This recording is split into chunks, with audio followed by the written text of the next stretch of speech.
शुरू करते हैं। हरि ओम। योगेन चित्तस्य पदेन वाचा मलं शरीरस्य च वैद्यके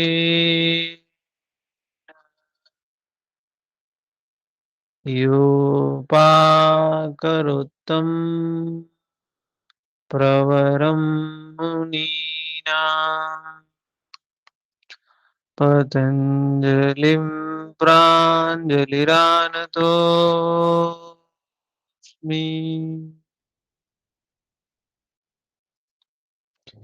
देशबन्धः चित्तस्य धारणा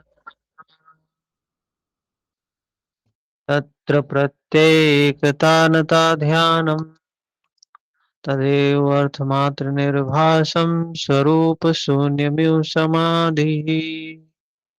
त्रयम् एकत्र संयमः तज्जयात् प्रज्ञालोकः तस्य भूमिषु विनियोगः त्रयम् अन्तरं पूर्वेभ्यः तदपि बहिरंगनिर्बीजस्य। हरि ओम। हम लोगों ने यहाँ तक 8 नंबर सूत्र तक चर्चा कर लिया था।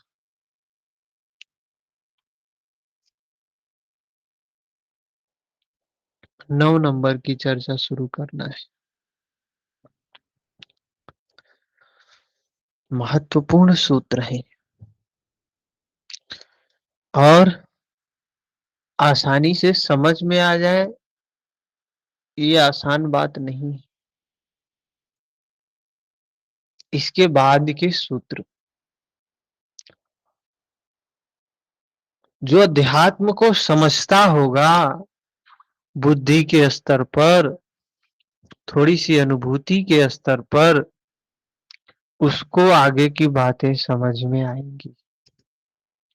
कठिन नहीं है, सरल ही है, लेकिन समझ वही सकता है जो थोड़ा सा बुद्धि के स्तर पे पीछे की चीजों को समझा हो। किसी व्यक्ति को सीधा विभूति पाठ ही पढ़ाया जाए तो वो तो कल्पना ही करेगा और बुद्धि के स्तर पे सिर्फ उसको मान ही लेगा, लेकिन पीछे पढ़ा है तो आगे की चीजों को समझ लेगा। अनुभव तो नहीं है लेकिन थोड़ा समझ में तो आ ही जाएगा। बात तो इंद्रियातीत अवस्था की है। यम नियम ये धारणा ध्यान समाधि त्रयम एकत्र संयम, तीनों संयम है बताया। इससे प्रज्ञा का आलोक होता है, प्रज्ञा हमारी अलौकिक हो जाती है। कहा वो अवस्था प्राप्ति हमको तस्य भूमिषु विनियोगः, धीरे धीरे संयम पूर्वक धैर्य पूर्वक उसकी प्राप्ति होती है। बिल्कुल धीरे धीरे इस अवस्था की प्राप्ति होती है। उस भूमियों में हमें उसमें विनियोग कैसे करना चाहिए? एक स्टेप बाय स्टेप, धारणा के बाद ध्यान, ध्यान के बाद समाधि। अंतरंग पूर्वेभ्यः बताया ये तीनों धारणा ध्यान समाधि पीछे वाले की अपेक्षा अंतरंग है। स्नेहा जी पीछे का कोई क्लास सुना है क्या इस बार?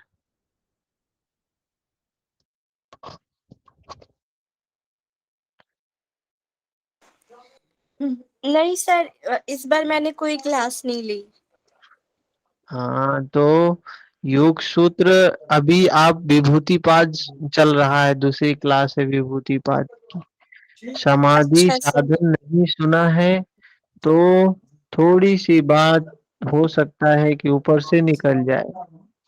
तो हाँ जी हाँ एक जी। काम करें आप कि शुरू से सारा वीडियो है, एक लेक्चर से लेकर अभी तक सारा लेक्चर योग सूत्र का है। पीछे से 1 अगस्त से शुरू हुई थी शायद हमारी क्लास, तब से जो भी लेक्चर है उनको रोज 1-1 घंटा सुने एक सीक्वेंस से सूत्रों के साथ में, ठीक है सर। तो आगे की चीजें भी समझ में आ जाएंगी फिर। तो बताया ये तीनों अंतरंग हैं, लेकिन निर्बीज समाधि के लिए बहिरंग ही है। तदपि बहिरंग निर्बीजस्य, निर्बीज समाधि हेतु बहिरंग साधन ही है। यहाँ तक हम लोगों ने कल की क्लास में देख लिया था। आज का सूत्र क्या है साधना जी? हरिओम। व्युत्थान निरोध संस्कारयोर अविभव प्रादुर्भाव निरोध क्षण चिंतान्वय निरोध परिणामः। तो क्या कह रहे हैं? व्युत्थान निरोध संस्कार। बात थोड़ा सा इस चीज को अगर देखेंगे तो बात स्पष्ट हो जाएगी। अशोक जी हरिओम।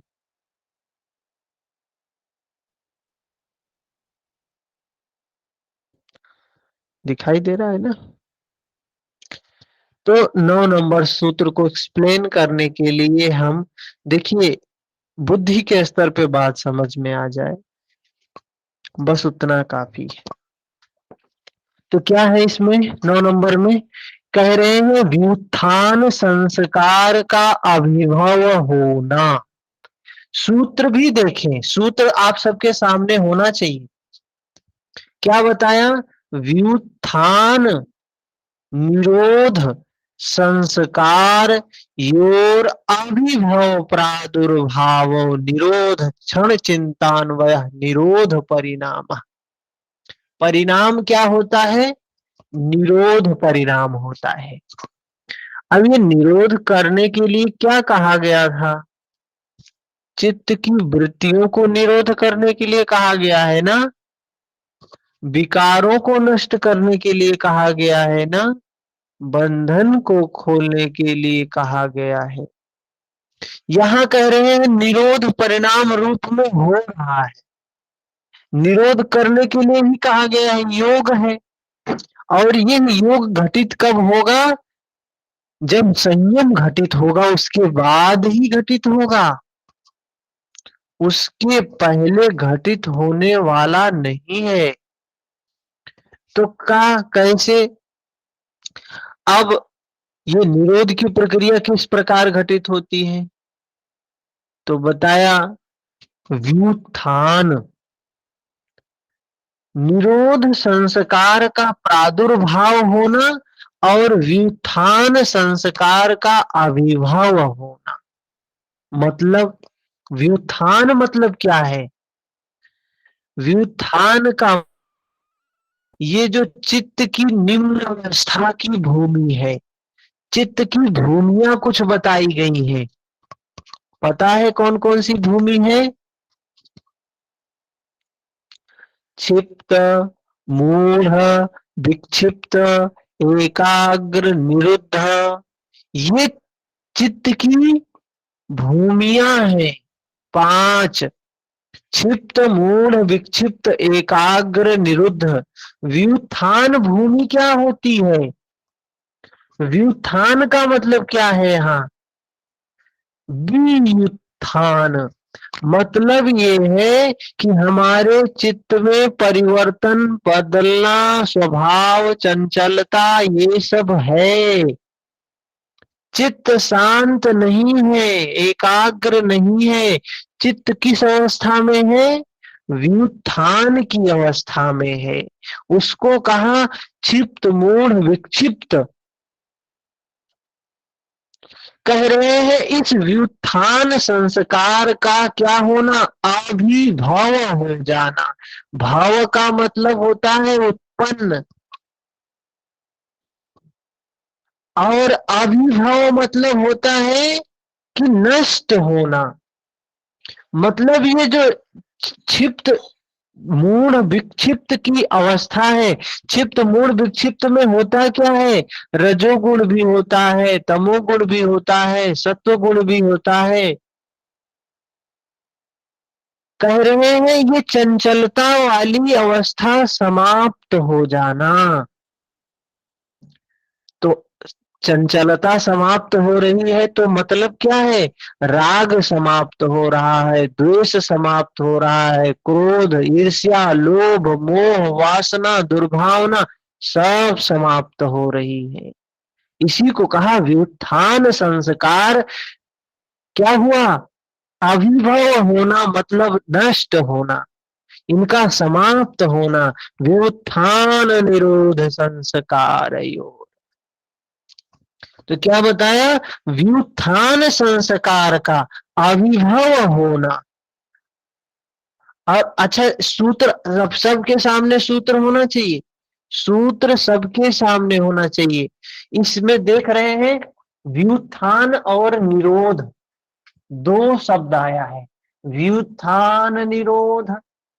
तो जानते हैं क्या होगा, व्युत्थान संस्कार और निरोध संस्कार, यहाँ ये दो पढ़ा जाएगा इसको।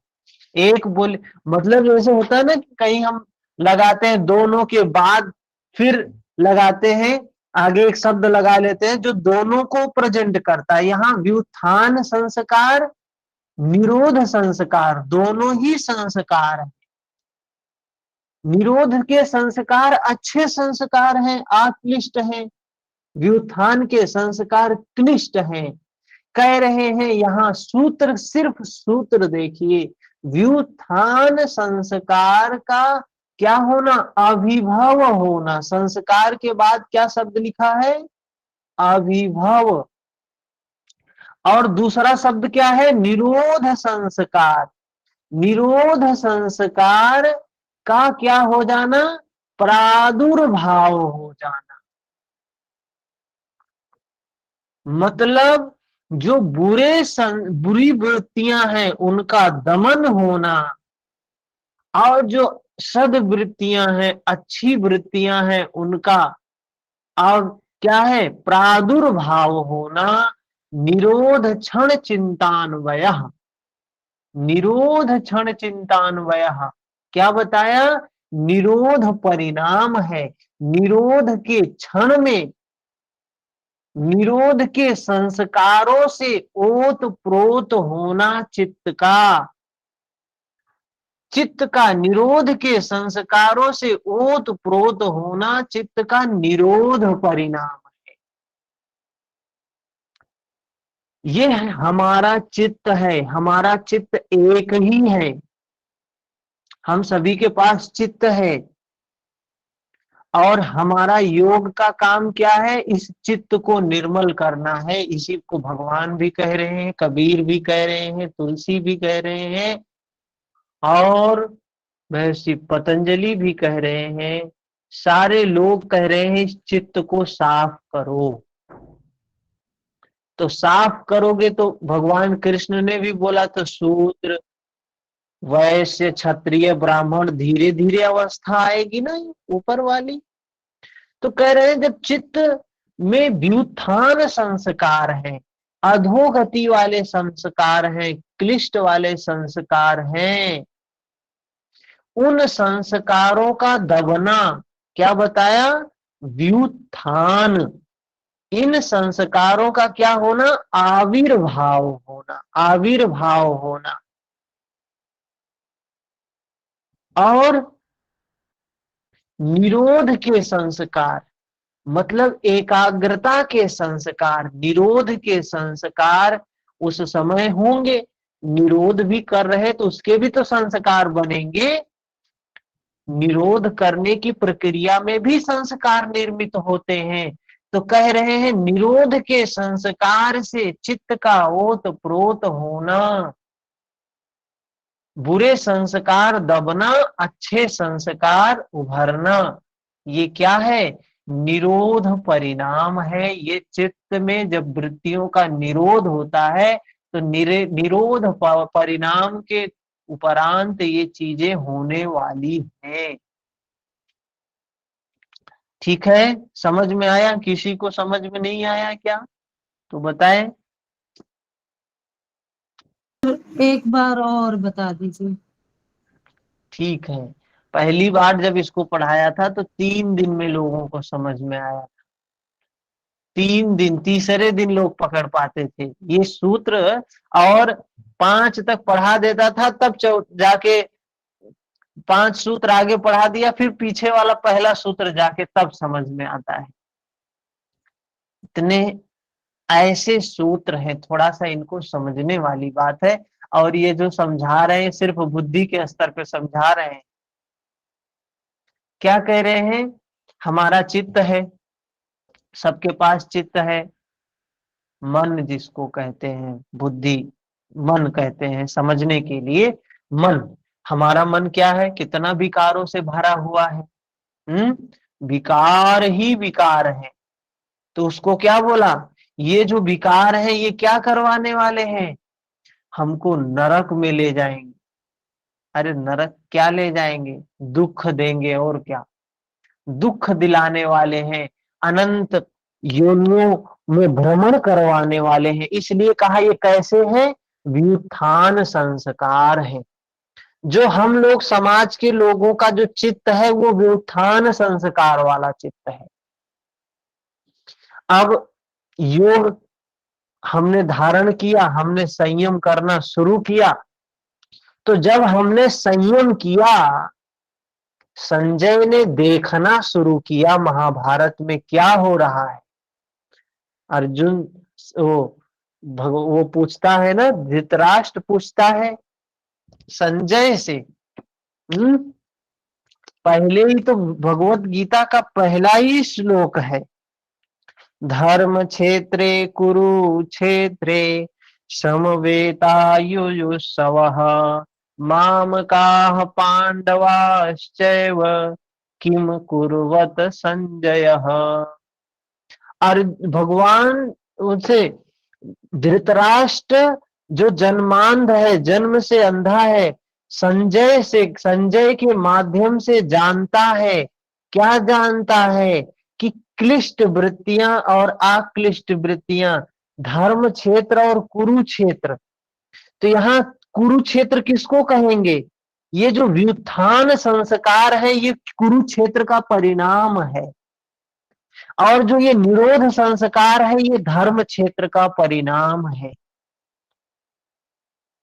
तो कह रहे हैं ये कुरुक्षेत्र में, कुरुक्षेत्र का जो परिणाम है व्युत्थान के संस्कार, जो अधम योनियों में पहुंचाने वाले हैं, फिर से जन्म दिलाने वाले हैं, कह रहे हैं इनका नष्ट हो जाना। ये नष्ट होता है? हुआ नहीं? दुर्योधन का नाश नहीं हुआ? दुर्योधन के साथ में उसकी संपूर्ण सेना का नाश हुआ ना। तो कह रहे हैं व्युत्थान संस्कारों का क्या हो जाना? कह रहे हैं व्युत्थान संस्कार योर आविर्भाव, आविर्भाव शब्द का प्रयोग किया है। आविर्भाव शब्द मतलब क्या होता है? आविर्भाव मतलब व्युत्थान अवस्था के संस्कारों का दबना, दब जाना या नष्ट हो जाना, और निरोध के संस्कार का उत्पन्न होना, निरोध के संस्कार पुष्ट होना, मजबूत होना। ये क्या बताया? उस निरोध के क्षण में, अरे जब युद्ध चल रहा है, अंतर में युद्ध चल रहा है, विकारों को सद्गुण मार रहे हैं, नष्ट कर रहे हैं, उस दौरान भगवत गीता में बताया कि यह युद्ध हमारे भीतर में अंतःकरण में होने वाला है, सजातीय और विजातीय शक्तियों के बीच में होने वाला है। विजातीय शक्तियां कैसी हैं? जो खराब संस्कारों से युक्त है, उनका कह रहे हैं दबना। जब युद्ध चलेगा तो जीत किसकी होगी? धर्म की विजय होती है ना। तो कह रहे हैं व्युत्थान जो जो जन्म दिलाने वाले हैं, जो दुख को में डालने वाले हैं, उन संस्कारों का कह रहे क्या होना, आविर्भाव, योर आविर्भाव प्रादुर्भाव, आविर्भाव होना, उनका दबना, और निरोध के संस्कारों का प्रादुर्भाव होना, निरोध के संस्कारों का जन्म होना, उनका बढ़ना, दैवी शक्ति का बढ़ना। जब हमारे अंतःकरण में दोनों शक्तियों के बीच में युद्ध हो रहा है तो ये नष्ट हो रही हैं, विजातीय शक्तियां नष्ट हो रही हैं, सजातीय उत्पन्न हो रही हैं, बढ़ रही हैं। ऐसी अवस्था में क्या कह रहे हैं, क्या होता है, हमारा चित्त निरोध के संस्कारों से भरा होता है। निरोध क्षण चिंतान्वयः, निरोध काल में चित्त का निरोध संस्कारानुगत होना, ये क्या है, ये निरोध परिणाम है। बात समझ में आई? निरोध परिणाम, सबसे पहला परिणाम बताया गया है निरोध परिणाम। ठीक है, समझ में आएगा जब आगे के सूत्रों को समझेंगे तो इसके बाद वाला सूत्र स्वतः ही समझ में आ जाएगा। आगे चलते हैं। मैं जैसा समझती हूँ उसको थोड़ा मैं बोलती हूँ, थोड़ा करेक्ट कीजिएगा। जब चित्त के वृत्तियों का निरोध करना शुरू किया, अभ्यास शुरू हुआ, तो चित्त की तो कई भूमियां हैं, 5 भूमि कहते हैं, क्षिप्त, मूढ़, विक्षिप्त, एकाग्र और निरुद्ध। तो यहाँ जो व्युत्थान जो हो रहा है, तो हमको जो समझ में आ रहा है कि क्षिप्त, मूढ़, विक्षिप्त और एकाग्र तक जो हुआ वो व्युत्थान हुआ, और निरुद्धावस्था जो है, तो मतलब एकाग्र अवस्था तक क्या हुआ, संस्कार तो दबते चले गए जो था, मतलब वृत्ति के निरोध करने के जो अभ्यास में, और निरुद्धावस्था में जो है वो हुआ कि निरोध करने के लिए जो संस्कार उत्पन्न हुए उसका प्रकट होना, क्या ऐसा है? हाँ, उससे भी संस्कार उत्पन्न। देखिए, चित्त की ये भूमियां बताई गई हैं पांचों, मतलब ये चित्त की 5 हम कह सकते हैं कि एक शूद्र है, एक वैश्य है, एक क्षत्रिय है, एक ब्राह्मण है। लेकिन वास्तविक अवस्था क्या है, ब्रह्म से परे की अवस्था ना। ब्राह्मण भी छूट जाता है, एक बार एक ऐसी अवस्था आती है जिसको गोस्वामी तुलसीदास जी ने क्या कहा, गुणहीन। मतलब ये इसमें भी सब अवस्था से परे अवस्था है, इन 5 से भी परे एक अवस्था होती है जिसको इसका ब्रह्म अर्थ कहा गया। जी, इसका अर्थ ये हुआ कि निरुद्धा अवस्था के बाद निर्बीज अवस्था आएगी। हाँ, निरुद्धावस्था के बाद निर्बीज अवस्था निर्बीज आती आएगी, हाँ। जब निरोध का जब परिणाम आ गया, उसके है। बाद जब पूरी तरह सतोगुणी हो गया, सब संस्कार मिट गए, तो उसके बाद ही निर्बीज समाधि आएगी। तो ऐसा है यही क्या? यहाँ कहने का तात्पर्य यही है कि जैसे 4 वर्ण जो बताए हैं गीता में, जी। शूद्र, वैश्य, क्षत्रिय, ब्राह्मण, तो होता क्या है, जब शूद्र वैश्य बनता है तो उसमें क्या होता है, उसमें क्या चीज दबता है, उसमें शूद्र वाला गुण दबता है, और आविर्भाव किसका होता है, दैवीय गुणों प्रादुर्भाव का, किसका होता है। दैवीय गुणों का। हाँ, दैवीय गुण उसके अंदर आते हैं, वो वैश्य श्रेणी का साधक होता है। और जो पिछला था वो व्युत्थान था ना, जी। व्युत्थान के संस्कार दबे, उसके शूद्र शूद्र अवस्था वाला संस्कार दबा, और जन्म किसका हुआ, प्रादुर्भाव किसका हुआ, वैश्य श्रेणी के साधक का अवस्था का प्रादुर्भाव हुआ। उसके बाद फिर आता है वैश्य के बाद क्षत्रिय, उसने और दैवीय गुणों का अर्जन किया, तो उसके अंदर क्या हुआ, अब वैश्य श्रेणी व्युत्थान हुई, वो दबी और प्रादुर्भाव किसका हुआ? क्षत्रिय क्षत्रिय श्रेणी गुण। का। हम्म। और क्षत्रिय श्रेणी में जब उसने सारे विकारों को नष्ट कर लिया तो उसका दमन हुआ और दूसरे का ब्राह्मण श्रेणी का की प्राप्ति हुई, वो प्रादुर्भाव हुआ। तो कह रहे हैं ये जो निरोध होता है, जब परिवर्तन होता है, जब प्रमोशन होता है, जैसे प्रमोशन होता है तो व्यक्ति कितना खुश होता है। जी। तो उस दौरान चित्त में जो परिवर्तन आता है, उस दौरान, परिवर्तन के दौरान, विकारों के निरोध के दौरान चित्त हमारा उस निरोध के संस्कार से भरा होता है, निरोध के संस्कार से ओतप्रोत होता है। यही बात कह रहे हैं। आगे जब चलेंगे 5-6 सूत्र तो समझ में आ जाएगा, फिर से रिवाइज हम आएंगे, जब 5-6 सूत्र आगे बढ़ेंगे फिर से इसको देखेंगे। ठीक है ठीक भैया। है। ठीक ठीक। ये सूत्र पहली बार मैं पढ़ाया था तो 3 दिन तक इसको पढ़ाया था, एक ही सूत्र 3 दिनों तक चला था, तब जाके लोगों को समझ में आया था। इतनी बात पकड़ में आ गई है तो बहुत है। आगे चलते हैं 10 नंबर सूत्र। क्या बताया? अब क्या होता है, प्रश्न उठता है यहाँ पे कि जब ये निरोध परिणाम हो रहा है, प्रमोशन हो रहा है, हाँ, तो उससे क्या लाभ क्या होगा? तो कह रहे हैं तस्य प्रशांत वाहिता संस्कारात,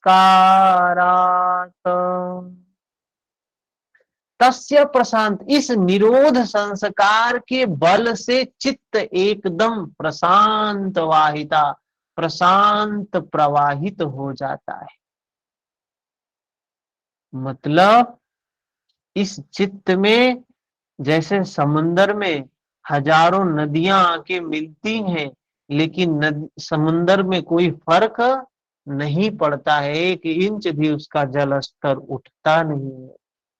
तो क्या कह रहे हैं, इस निरोध के संस्कार के बल से चित्त एकदम शांत हो जाता है, प्रशांत प्रवाहित हो जाता है। वृत्तियों के निरोध होने पर चित्त बिल्कुल शांत हो जाता है। जब वृत्तियों का निरोध होता है ना, इसीलिए तो कहा दैवी संपत्ति का अर्जन करो। जब शूद्र की अवस्था छूटती है, थोड़ा सा मन में, चित्त में दैवी गुण आता है, तो वैश्य श्रेणी का साधक जब होता है तो थोड़ा सा धैर्य हो जाता है, गंभीर हो जाता है। वैश्य से जब क्षत्रिय बनता और धैर्यता आ जाती है। अर्जुन धैर्य क्षत्रिय श्रेणी का साधक था, जब क्षत्रिय से ब्राह्मण बनता है और गंभीरता आ जाती है। तो कह रहे हैं ये निरोध संस्कार जो बढ़ता है, निरोध के संस्कार, एक समय ऐसा आता है चित्त की निरुद्धावस्था आ जाती है, जहां न सत्व गुण रह गया, न रजो गुण रह गया, न तमो गुण रह गया, कोई गुण नहीं रह गया। ऐसी अवस्था आ गई, निरोध करते करते सिर्फ निरोध का संस्कार बचा हुआ है। चित्त शांत है, भली प्रकार शांत है, शांत ही नहीं है, प्रशांत है। शांत और प्रशांत में अंतर होता है। क्या अंतर होता है? शांत का मतलब शांत है, बस शांत है, लेकिन प्रशांत मतलब बिल्कुल गहरी शांति, विशेष रूप से शांत है, प्रशांत। ठीक है। तो इस जब चित्त हमारा बिल्कुल शांत हो जाता है, अब चित्त बिल्कुल शांत हो गया है,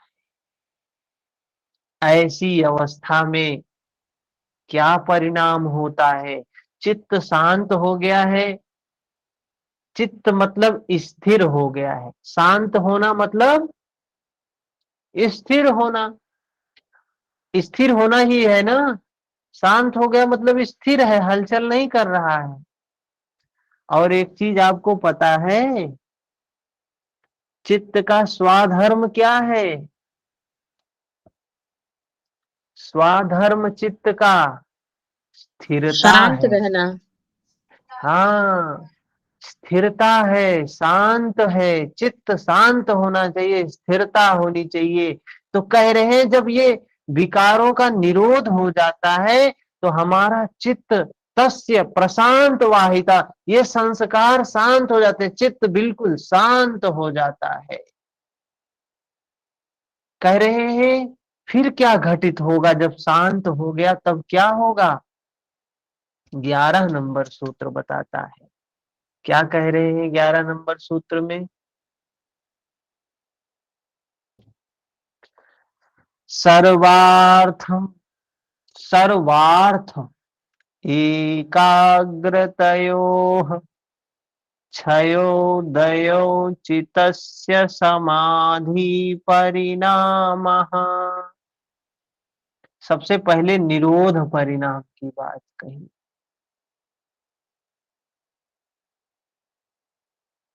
इसके बाद समाधि परिणाम की बात कर रहे हैं। चित्त शांत है, प्रशांत है, संस्कार शांत हो चुके हैं, फिर समाधि की बात कर रहे हैं। क्या कह रहे हैं?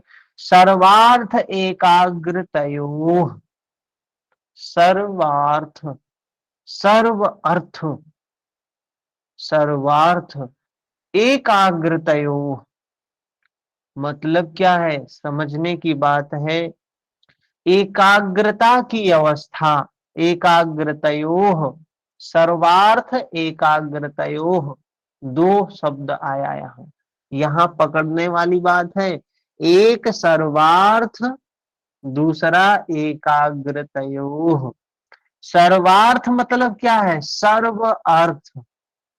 सर्वार्थ मतलब सर्व अर्थ। सर्व अर्थ से तात्पर्य क्या है? मतलब सब ओर जाने का जो स्वभाव है, इंद्रियों का जो विषयों की ओर भागने का स्वभाव है, सर्व अर्थ कहा, सर्वार्थ। ये सब ओर भागने का जो स्वभाव है, सब विषयों की ओर भागने का स्वभाव है, सर्वार्थ क्षयो, सर्वार्थ का क्या हुआ? क्षय हो जाना। और उसके बाद क्या बताया? एकाग्रतयोः, एकाग्रता की अवस्था का कहा दयोः, दयो मतलब उदय हो जाना। अभी तक तो बताया ये ना कि ये निरोध से निरोध परिणाम की अवस्था बताई और उसका परिणाम बताया कि कैसे होता है कि ये चित्त बिल्कुल शांत हो जाता है। अब इसके बाद बता रहे हैं वो अवस्था कैसे आती है, धारणा ध्यान समाधि संयम में कैसे ये अवस्था आती है, इसके बारे में बता रहे हैं। कोई घटना हो रही है तो कैसे हो रही है उसके बारे में बताएंगे ना, एक्सप्लेन करना पड़ेगा ना। तो वही कह रहे हैं कि जो हमारे इंद्रियों का जो स्वभाव है, जैसे शूद्र श्रेणी के साधक, वैश्य श्रेणी के साधक, क्षत्रिय श्रेणी के साधक, ये जो सर्वार्थ का विषयों का चिंतन करने वाली वृत्ति है, क्षिप्त अवस्था, मूढ़ अवस्था, विक्षिप्त अवस्था, कह रहे हैं इनका क्या होना? क्षय हो जाना, नष्ट होना। और एकाग्रतयो, एकाग्रता अवस्था की प्राप्ति होना। चित्त की भूमिया बताई है ना, अभी तो शुरू से आखिरी तक की बात बताया 9 नंबर सूत्र में। फिर 11 में बता रहे हैं एक एक स्टेप सीढ़ी कैसे चढ़ के वहां पहुंचते हैं। तो बताया सर्व अर्थों का चिंतन, सब विषयों का चिंतन करने वाली वृत्ति का क्षय होना, एकाग्रता, एकाग्रता वाली वृत्ति का, एकाग्रता वाली वृत्ति का उदय होना, चित्तस्य, चित्त में ये समाधि परिणाम, मतलब विक्षिप्त अवस्था समाप्त हुई, कहें तो वैश्य श्रेणी की साधक की अवस्था समाप्त हुई, शूद्र श्रेणी के साधक की अवस्था समाप्त हुई, वैश्य श्रेणी का हो गया साधक।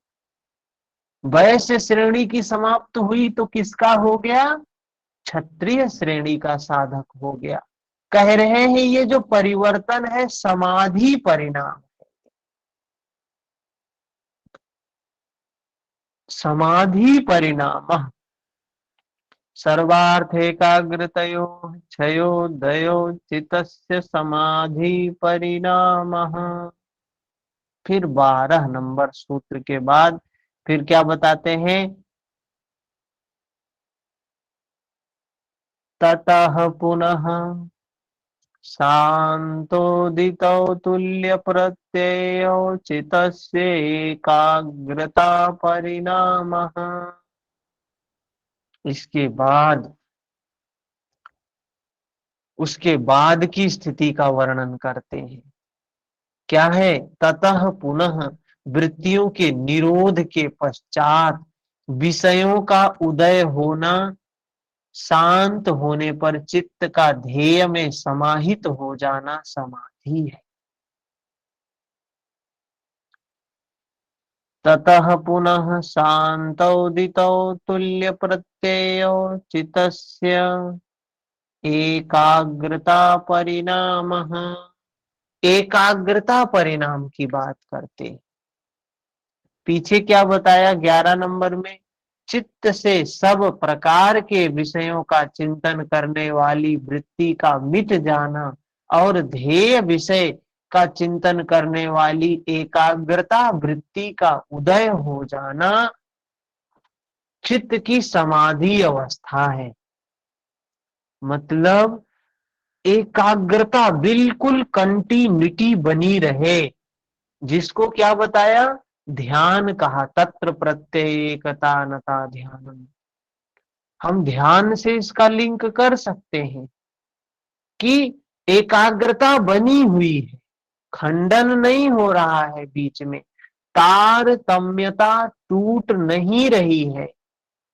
जब लगातार तत्र प्रत्येकता नता, एक तार लगातार ध्यान बना हुआ है, तो कह रहे हैं उसके बाद की स्थिति का वर्णन कर रहे हैं। क्या होगा?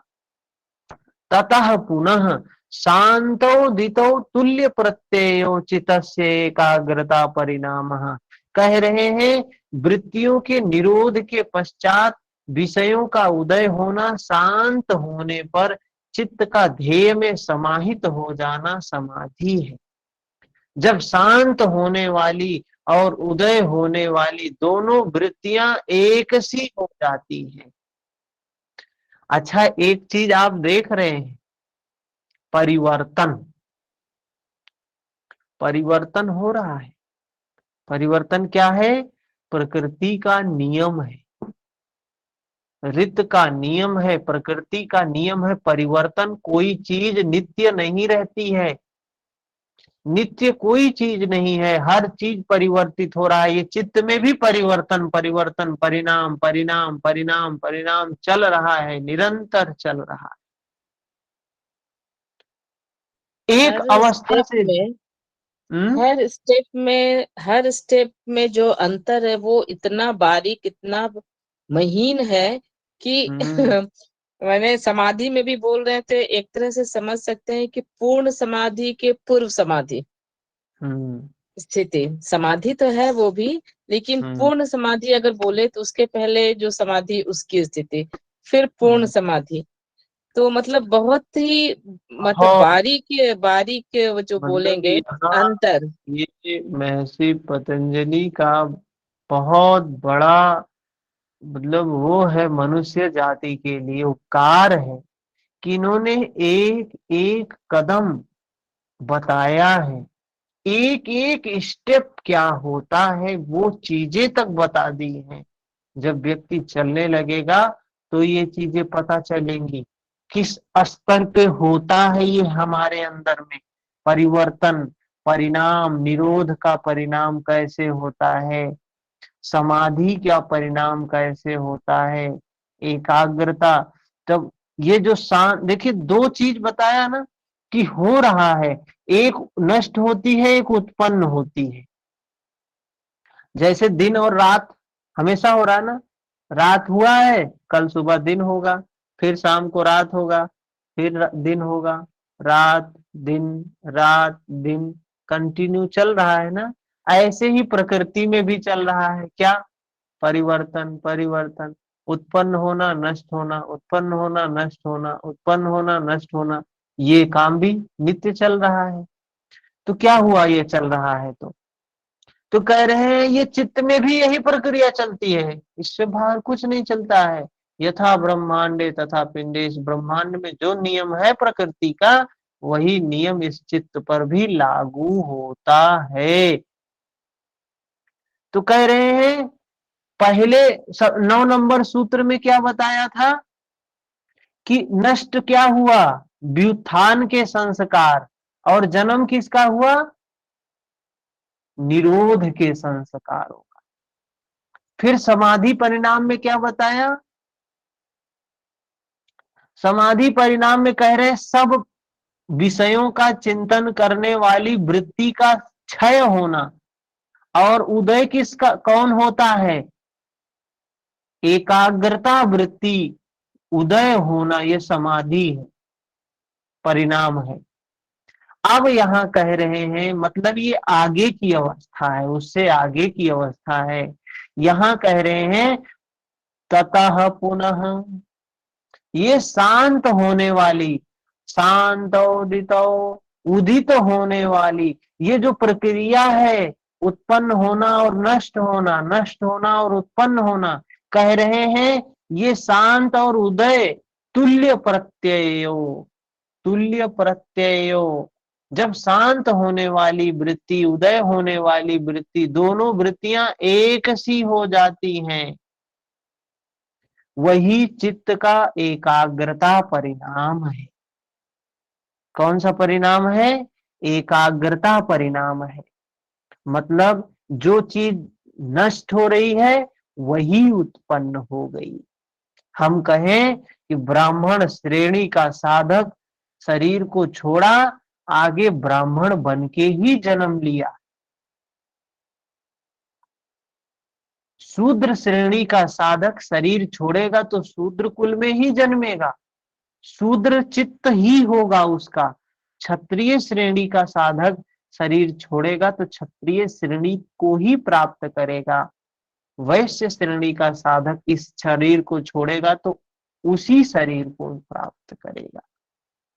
तो ये कह रहे हैं कि चित्त की ऐसी अवस्था आ गई जहां जो विकार जैसे नष्ट हो रहे हैं, जो विकार नष्ट हो, जिस प्रकार का समन हो रहा है उसी प्रकार का उदय भी हो रहा है। अब ये जो हलचल हो रही थी, कभी रजो आ गया, कभी सत्व आ गया, कभी तमो आ गया, अब ये भाव नहीं रह गया, अब एकाग्रता की स्थिति है ना। अच्छा, एकाग्रता की स्थिति में कौन सा गुण रहेगा प्रमुख, सत्व गुण। सत्व गुण प्रमुख रहेगा। तो जब सत्व गुण है तो सत्व गुण एक ही है ना, तो जो कुछ नष्ट होगा सत्व ही नष्ट होगा, सत्व ही उत्पन्न होगा, सत्व ही नष्ट होगा, सत्व ही उत्पन्न होगा, यही तो होगा। जी। ठीक है, कह रहे हैं अब चित्त भली प्रकार एकाग्र है, न तो कोई वृत्ति उदय होती है, न आगे किसी को शांत करना है। अब कोई वृत्ति नहीं उत्पन्न होती, अब जो उत्पन्न हो रहा है वही नष्ट हो रहा है, जो उत्पन्न हो रहा है वही, और जो नष्ट हो रहा है वही उत्पन्न हो रहा है, मतलब अब सेम हो गया। अब तक 3 परिणाम बताए गए महर्षि पतंजलि के द्वारा, अब तक 3 परिणाम बताए गए। ये क्या हो गया,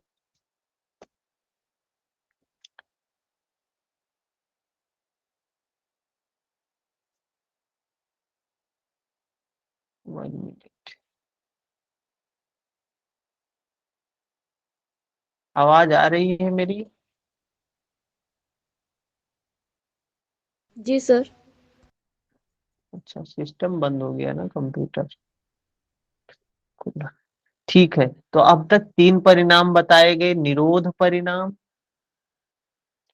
अर्थात संस्कारों का निरोध, समाधि परिणाम अर्थात लक्ष्य मात्र का आभास, इन दोनों के पश्चात शांत और उदित होने वाली वृत्तियां एक सी हो जाने पर चित्त एकाग्रता में परिणित हो जाता है, एकाग्रता में परिवर्तित हो जाता है।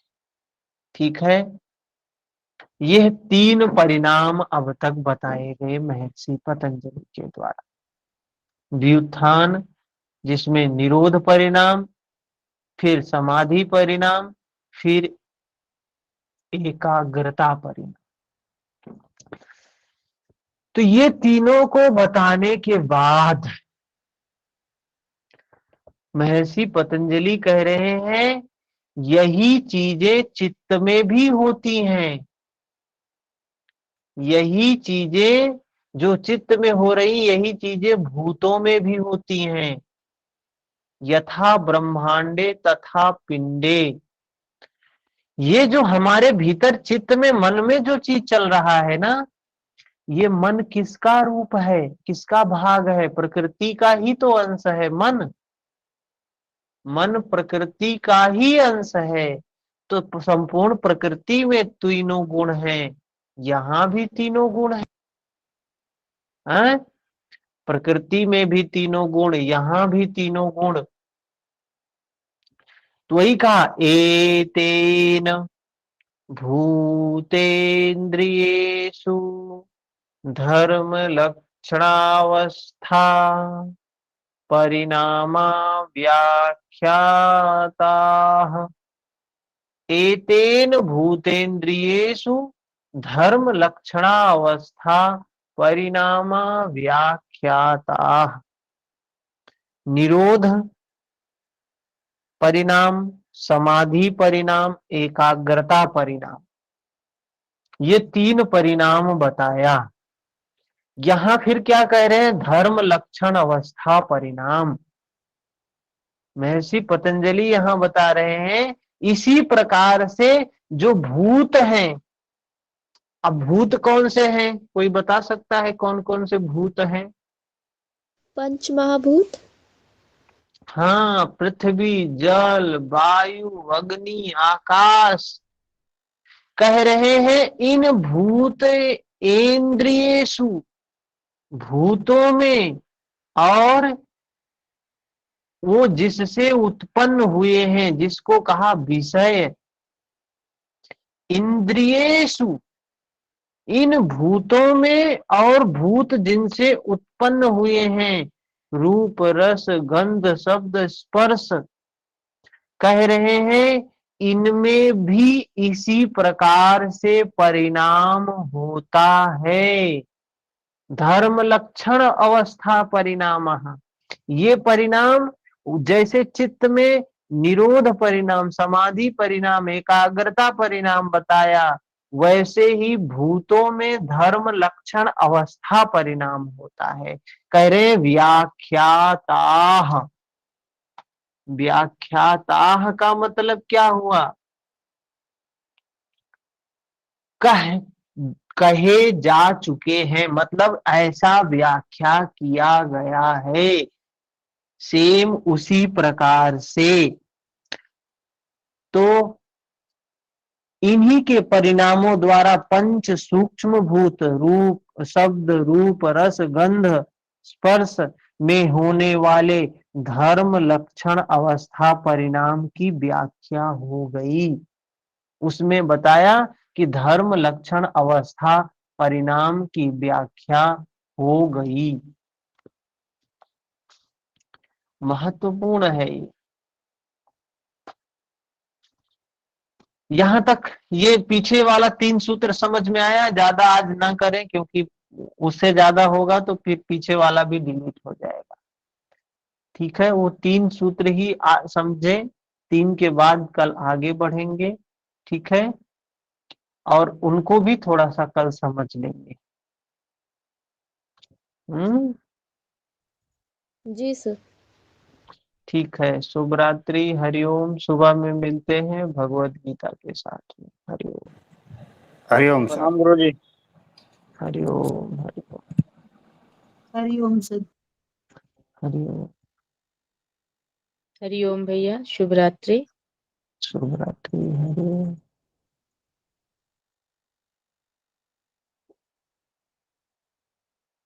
हरिओम सर। हरिओम गुलशन जी, अशोक जी हरिओम, सुरेश जी हरिओम।